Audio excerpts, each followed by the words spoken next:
السلام عليكم ورحمة الله تعالى وبركاته. كيف حالكم عائلتي الغالية؟ أولا وقبل كل شيء أشكر جميع المتابعين الأوفياء سواء الهواة أو المحترفين والذين يراسلونني من مجموعة من الدول العربية والأجنبية،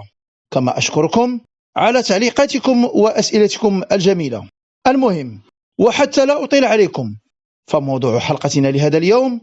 بالمختصر مفيد، هو فوائد بذور الكتان للطيور وطرق تقديمها لها بشكل آمن وصحي. فعلى بركة الله لنبدأ حلقتنا. فبذور الكتان كما تظهر لكم عائلتي الغالية في الصورة على حسب ما تسمونها أنتم في بلدانكم، وإذا أمكنكم أرسلوا لي في التعليقات الأسماء التي تسمونها بها أنتم في أوطانكم حتى يستفيد منها الجميع،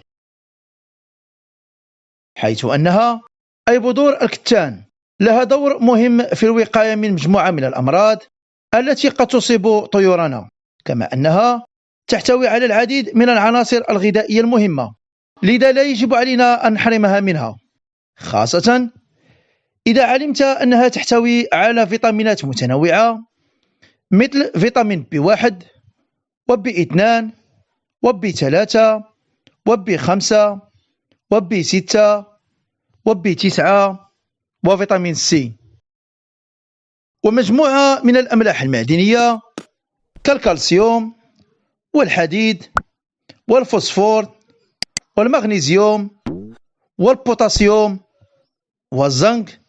وغيرها، بالإضافة إلى الألياف الغذائية والبروتينات النباتية والدهون الغير مشبعة، وتحتوي أيضا على نسب مهمة من الزيوت المغذية والأحماض الدهنية كالأوميغا 3، وهذا فيما يخص مكوناتها. ثم نمر للتعرف على فوائدها ودواعي استعمالها للطيور، حيث أنها تساعد في تقوية عضلات القلب والشرايين والدماغ، وتعزز الكريات الحمراء بالدم، وتحافظ على شكلها وسلامتها، وتساعد أيضا في نمو جسم سليم وخالي من الأمراض، وتحميه أيضا أي جسم الطائر من ضيق التنفس والاضطرابات العصبية، وتقوي النظر، زائد أنها تقيه من نزلات البرد والرشح والربو، كما تقي الفراخ داخل البيض من التشوهات، وتساعد كذلك في تكوين أنسجة سليمة لجسم الطائر وتعطيه ريش صحي ولامع، بالإضافة إلى أنها تحارب التشحيم، كما تساعد في تهييج الذكور لاحتوائها على نسب مهمة من معدن الزنك، دون أن ننسى أنها تساعد في تكون عظام وأظافر ومنقار الطائر بصحة جيدة وسليمة. وهذا كله ولا زال هناك الكثير والكثير من الفوائد، ولكن لمن أراد التعمق أكثر سوف أترك حلقة مفصلة عن فوائد بذور الكتان تجدونه أسفل في صندوق الوصف. ثم نمر للحديث عن طرق تقديمها، حيث أنها تقدم إما ممزوجة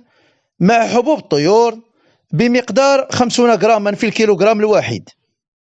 أي بنسبة 5% مقارنة بالحبوب الأخرى، ويمكن الرفع من هذه النسبة إلى 10% في فترة غيار الريش لكونها تعطي للطائر ريش لامع وصحي. كما يمكن تقديمها لوحدها في المعلفية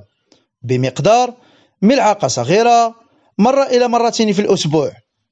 بالإضافة إلى أنه يمكن تقديمها على شكل بذور مستنبتة وذلك من مرة إلى مرتين في الأسبوع. زد على كل ذلك أنه يمكن تقديمها على شكل مسحوق وذلك بإضافتها إلى الخلطات كالبيض المسلوق المبشور أو الباطي. وبهذا أعزائي الكرام نكون قد وصلنا لنهاية حلقتنا لهذا اليوم، على أمل اللقاء بكم في حلقة قادمة. أستودعكم الله الذي لا تضيع ودائعه، وقبل الختام لا تنسوا الاشتراك معنا في القناة لتكبر عائلتنا الجميلة، والإكثار من زر الإعجاب كتقدير لمجهوداتنا، وتفعيل جرس الإشعارات حتى يصلكم كل جديدنا، وأمسية طيبة.